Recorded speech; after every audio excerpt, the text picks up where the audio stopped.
Okay, welcome to ITC Asia 2026. I have with me Harprem Doowa, CEO and founder of Eazy Digital, and also Wilson Sung, Regional Head of Commercial, Igloo Insurance. Thank you so much for joining us this afternoon, and hopefully you've been having a great experience with ITC Asia 2026. So, Harprem, the first question goes out to you. What were the key factors behind Eazy's decision to sell the business now? Right place, right time, right amount of money. I think that's the best way to put it, all three. Look, in the enterprise business, right, sales cycles are extremely long.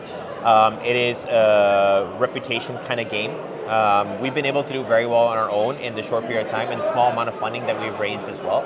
But to really scale where I wanted it to go at the fully regional level, and even potentially to the Middle East and onwards from there as well, we needed more capital, we needed more resources, and we were becoming our own bottlenecks in our own products. So I had to find essentially a home for this where we would be able to get all of that to really scale it to where I wanted to go. And Igloo was perfect because a few months ago they had also done their announcement that tech solutions is going to be one of their key focuses moving forward. And I'm like, you know what, I do tech solutions. It's a good place to go. I've known the team for a long time. We've worked together on projects before. It's somewhere I'm going to be comfortable for the next couple of years working with them. So that was the final trigger, and then we went ahead and spoke to them and concluded the deal. Nice, congratulations again. So Wilson, to you, and what was the strategic appeal of this acquisition? Right. So I'll probably separate into buckets, right? Why we did that acquisition and why Eazy Digital. On the acquisition part, like Harprem was saying, right? In 2025, last year, at Igloo, we started a new business called Igloo Tech Solutions, which is basically all the tech layer that we have built for our main business, which is mostly on distribution of digital insurance, on embedded B2B2C, agency or direct-to-consumer, right? Powered by an agentic AI layer.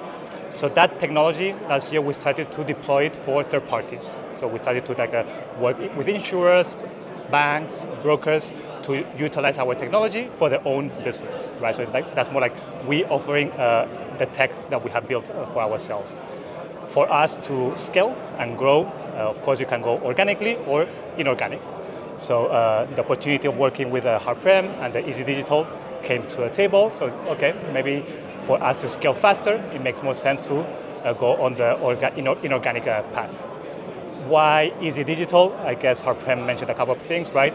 We already knew him and his team for some years. We collaborated in some projects. So culturally, in terms of people, there was already a fit. We already knew each other. We knew how their team worked. We knew their expertise. We knew about their reputation. So in terms of people, it was a no-brainer. In terms of business, they already deployed their own tech with different insurance companies. So for us was a faster way to deploy our agentic layer onto those customers, right? Expand the product offerings. So both people and business matched very well with what we were looking for. Okay, great, very interesting.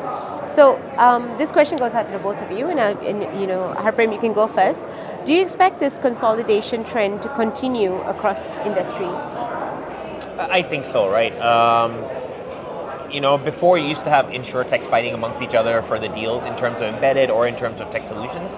Now what's happening is the insurance companies themselves are getting into that fight and into the ring as well, getting down and dirty on the ground. So the same landscape, same amount of partners available, same number of clients available, but just a lot more competition. Now with that, you have to grow somehow. Like Wilson was saying, you're either going to grow organically and it's going to take a lot more time, or you double down and say, you know what, the only way we're going to be able to really beat out the other players in this market is by growing inorganically and start acquiring. Obviously, they're not going to be the only ones that think that way.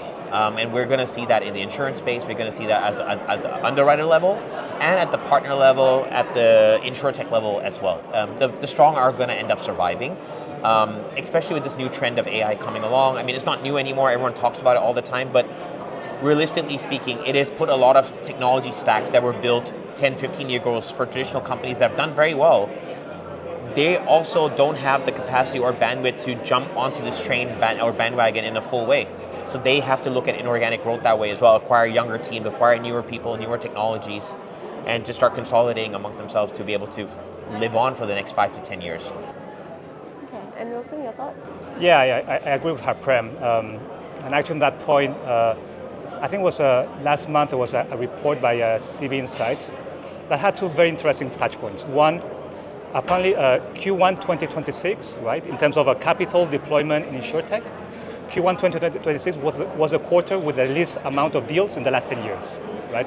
So in the last quarters, it's been very hard to raise money. But those that have raised money, the average ticket size has doubled compared to before. So less people are getting money, but those are get more. What does that mean? Those are getting because or they already have some product market fit, or they are just getting money to scale, right? So it's not like the small companies that are trying to figure out what to do. It's more like those that are established and they need capital to scale, right? Which is where Igloo sits now. So for us, to scale, of course, AI helps you with all that tech part. But an important piece is a go-to-market, right? How you get to the customers, how you reach to more customers the fastest way possible, how you serve in the best way possible, and like I said, inorganically way with those that have already done something very similar. Probably is going to be something that more companies are going to be looking at. Yeah, I want to add a little bit to that as well, right? On the funding side, it's actually a very important aspect to look at. A lot of the smaller players and smaller companies who might have traditionally been able to raise seed funding or Series A funding have found it a lot harder to raise money recently as well, because there's only big money left available, especially with the AI trend. A lot of fund flow is going towards that direction. And a lot of these guys are not going to be able to survive. So it is like picking seasons for a lot of bigger companies to pick up a lot of smaller companies at a good valuation and build to their business. Okay. Well, thank you so much, gentlemen. That was definitely very insightful. Enjoy the rest of the day, and Thank you. hope to continue seeing you guys at ITC Asia. Oh, thank you so much.